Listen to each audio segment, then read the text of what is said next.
boy was sleeping in the class while the teacher talked. ဆီယာမကစကားပြောနေစဉ်မှာအတန်းထဲမှာကောင်လေးတစ်ယောက်ကအိပ်ပျော်နေခဲ့ပါတယ်။ The teacher angrily banged on his table. ဆီယာမကသူ့ရဲ့စားပွဲကိုစိတ်ဆိုးမှန်ဆုံးနဲ့ခောက်ခဲ့ပါတယ်။ Why are you sleeping? မင်းဘာလို့အိပ်ပျော်နေတာလဲ You are very lazy. I will tell your mother.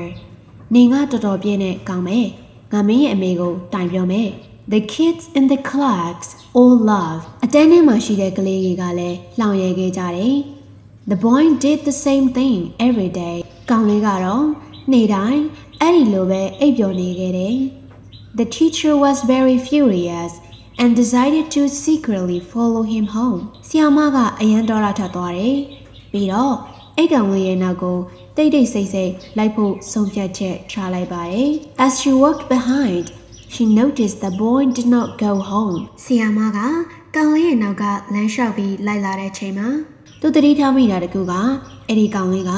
အိမ်ကိုပြန်ခဲ့တာမဟုတ်ပါဘူး။ Stopped at the car wash and started to wash a car. ကောင်လေးက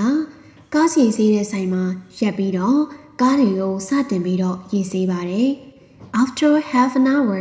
he was paid and he bought food and rushed to the hospital. တနားရီခွဲလောက်ကြာပြီးတဲ့အခါမှာတော့ကောင်လေးကပတ်ဆက်ရခဲ့ပါတယ်။ဒါနဲ့သူကစားစာတွေကိုဝယ်ပြီးတော့ဆေးရုံကိုလင်းမြင်မြန်ပဲပြေးသွားခဲ့တယ်။ The teacher was amazed at seeing that he was taking those to his sick grandmother. ဆီယာမလည်းအဲ့ဒါကိုကြည့်ရင်လည်းအရန်ကိုအံ့ဩသွားခဲ့ပါတယ်။ဘာဖြစ်လို့လဲဆိုတော့သူက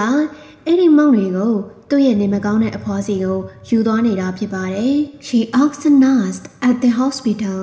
"Can I see his parents?" ဆီယာမက